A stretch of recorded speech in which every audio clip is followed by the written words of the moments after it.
Dog की इस condition, अगर ये कंडीशन पे पहुंच गया तो उसकी डेथ कंफर्म है, आपका डॉग मरेगा ही मरेगा। लेकिन सिर्फ इतना नहीं, आपके घर में जितने और डॉग होंगे उन सब में भी उसकी इन्फेक्शन आएगी और वो डॉग भी मरेंगे, उसके भी चांसेस हो जाएंगे। तो बेटर ये है कि सबसे पहले आप अपने घर के, अगर आपके घर में और डॉग है तो उनको आप सेपरेट कर दीजिए, अपने डॉग से उन्हें सेपरेट कर दीजिए।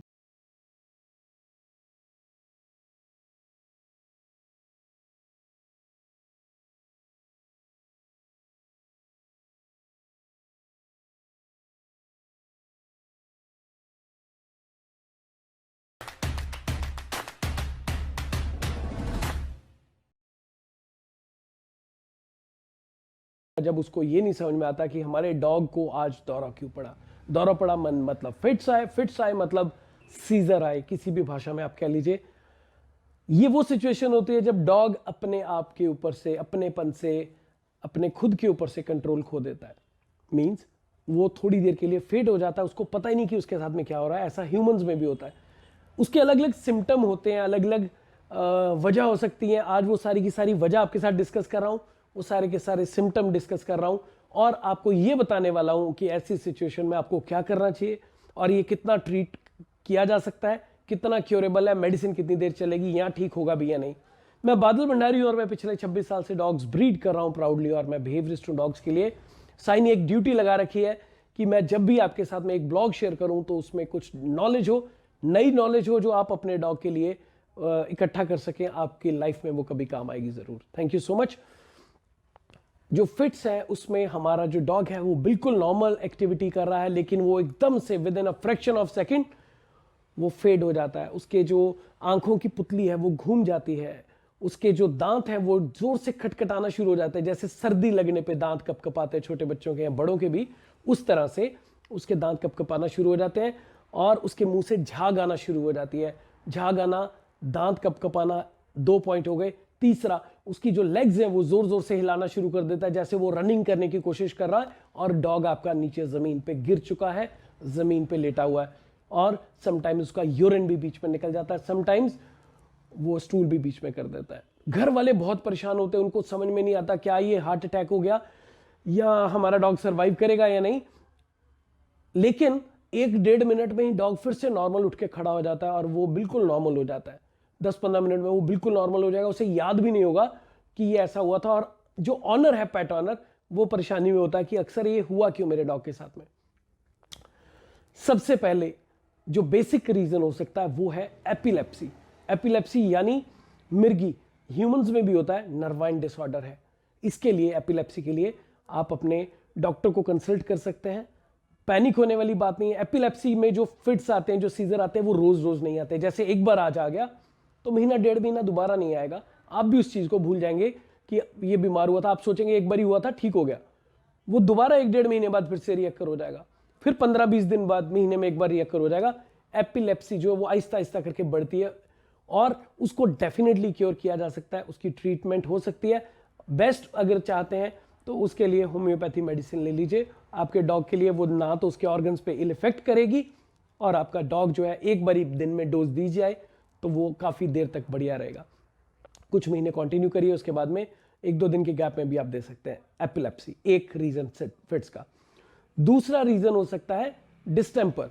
जो डिस्टेंपर है that is basically a vaccination failure. उसके लिए आप बोलें कि वैक्सीनेशन जिस डॉक्टर ने करी वो रिस्पॉन्सिबल है, ऐसा नहीं है, क्योंकि कोई भी कंपनी, वैक्सीनेशन की कंपनी, इस चीज की वर्ल्ड ओवर में गारंटी नहीं देती कि हमारी वैक्सीनेशन 100% सेफ है। वो बोलते हैं 98%, 99% सक्सेस रेट है।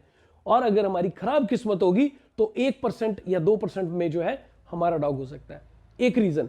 दूसरा डिस्टेंपर होने का रीजन हो सकता है हमारा डॉग नोइंगली और अननोइंगली किसी ऐसी जगह पे हम उसे वॉक करवाते हुए ले गए जहां पे डिस्टेंपर वाले डॉग ने स्टूल पास किया हुआ था, यूरिन पास किया हुआ था या उसने थूका हुआ था, जिसको हमारे डॉग ने डायरेक्टली लिक किया, तो जो जर्म्स है, जो इन्फेक्शन है, वो डायरेक्टली उसके अंदर चले गए। एक चीज, ये जो बीमारी है, जो डिस्टेंपर है, ये कम्युनिकेबल है, ह्यूमंस में कम्युनिकेबल नहीं है। अगेन रिपीट कर रहा हूं, ये बीमारी ह्यूमंस में कम्युनिकेबल नहीं है, बट अगर आपके घर में डॉग है तो सभी के सभी डॉग्स को होने के फुल चांसेस है। फ्रेंड्स, जब डिस्टेंपर होता है तो डिस्टेंपर के जो फिट्स हैं वो बार बार होते हैं, again and again, again and again, कई बार 2-4 घंटे के गैप में, कई बार 6 घंटे के गैप में। स्टार्टिंग में फिर भी 4-6 घंटे का गैप होता है, फिर कई बार 2 घंटे बाद 3 घंटे बाद आ जाते हैं, रिपीट होते हैं, आधे घंटे बाद भी रिपीट होते हैं। जब डिस्टेंपर हुआ है तो आपके डॉग की इस कंडीशन, अगर ये कंडीशन पे पहुंच गया तो उसकी डेथ कंफर्म है, आपका डॉग मरेगा ही मरेगा। लेकिन सिर्फ इतना नहीं, आपके घर में जितने और डॉग होंगे उन सब में भी उसकी इन्फेक्शन आएगी और वो डॉग भी मरेंगे, उसके भी चांसेस हो जाएंगे। तो बेटर ये है कि सबसे पहले आप अपने घर के, अगर आपके घर में और डॉग है तो उनको आप सेपरेट कर दीजिए, अपने डॉग से उन्हें सेपरेट कर दीजिए। जो डिस्टेंपर का वायरस है वो बहुत देर तक आपके बिलोंगिंग से नहीं जाता। मींस अगर आपने अपने डॉग का सामान रख लिया, आपको लगा कि हमारे डॉग की डेथ हो गई, नया डॉग ले आएंगे या कुछ भी, तो आप अपने डॉग की पुरानी चीजें अगर आप साथ में रखते हैं तो डेफिनेटली आप बहुत बड़ी गलती कर रहे हैं, क्योंकि वो वायरस उसमें शायद 6 महीने तक या साल तक भी जिंदा रहे। तो जब आपके डॉग की अगर डिस्टेंपर हुआ तो उसकी बिलोंगिंग सारी की सारी आपको फेंक देनी चाहिए। Again it is a nervine disorder. लेकिन जो मेरा 26 साल का एक्सपीरियंस है, मेरा एक्सपीरियंस बोलता है यहाँ तो डिस्टेंपर वाला डॉग बचेगा नहीं। 99.9% उसकी 1 हफ्ते 10 दिन में डेथ हो जाती है। अगर कोई बचता है तो उसकी लाइफ जो है वो बिल्कुल नॉर्मल नहीं रहती, उसके बॉडी शेक और खाने पीने की भी प्रॉब्लम, और वो नॉर्मल नहीं हो सकता, ना वो अच्छे से चल सकता है, ना वो अच्छे से खड़े हो सकता है। बॉडी हमेशा शेक करती रहती है, हेड शेक करता रहता है, स्पेशली हेड शेक करता रहता है। अगर इसके सिम्टम आते हैं, जो एपिलेप्सी है वो तो एकदम से हुई, लेकिन जो डिस्टेंपर है इसके सिम्टम आते हैं, आपके डॉग के पाँव के नीचे स्वेलिंग आना शुरू हो जाएगी, वो गीले से फील होना शुरू हो जाएंगे और उसको बहुत हाई टेम्परेचर आएगा। अगर स्टार्टिंग में वो पकड़ा जाएगा डिस्टेंपर के सिम्टम, तो आप अपने डॉक्टर से उसको ट्रीट करवा सकते हैं। डॉक्टर की अच्छी नॉलेज होगी तो डेफिनेटली वो उसे ट्रीट कर सकता है, वो हेल्प कर सकता है उस चीज़ में। मैं और मेरी टीम आपकी हेल्प के लिए हमेशा रेडी है। किसी भी टाइप की हेल्प चाहिए हो आप हमें व्हाट्सएप कर सकते हैं 9878474748 पे। अगला सिम्टम बताता हूँ, रीजन बताता हूँ, सिम्टम तो सेम रहेंगे। अगला रीजन हो सकता है हेड इंजरी।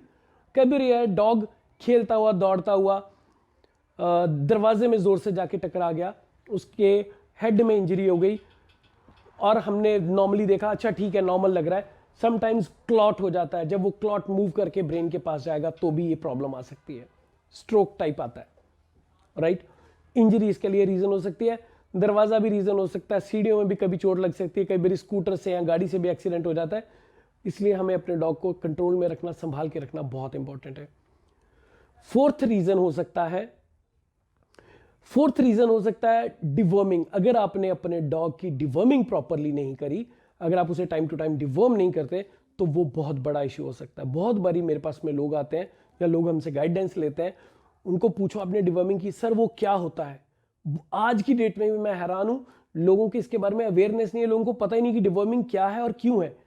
सो आपके डॉग की अगर आप डिवर्मिंग प्रॉपरली नहीं करवाते हैं तो बॉडी में वर्म्स इतने एक्सेस हो जाते हैं जो उसके ब्रेन पे असर करेंगे, जो उसके दिमाग तक चढ़ते हैं। अगेन फिट्स का एक वो सॉलिड रीजन रहता है।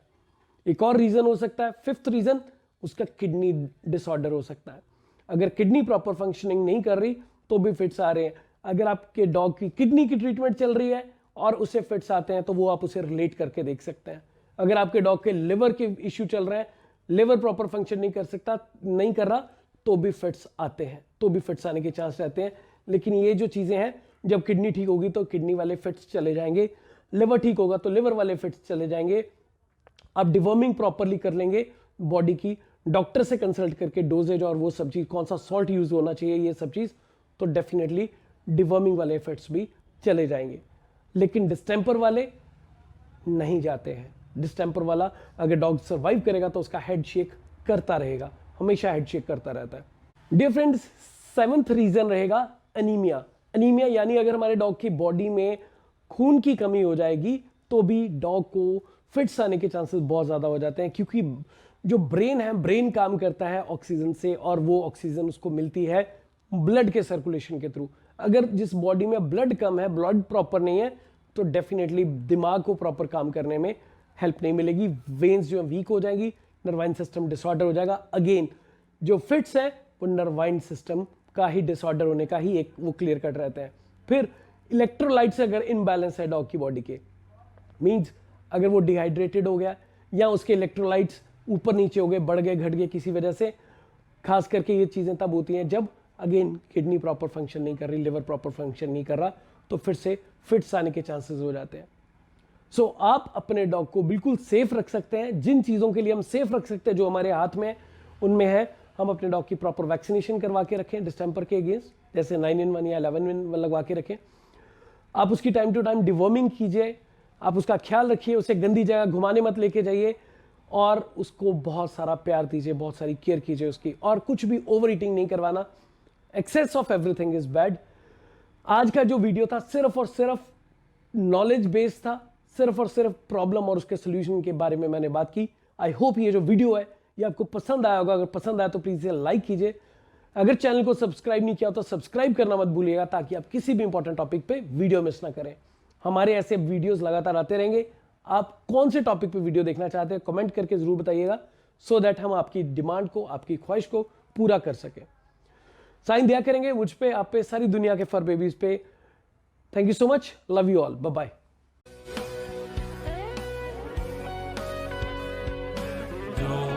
Your rent forever.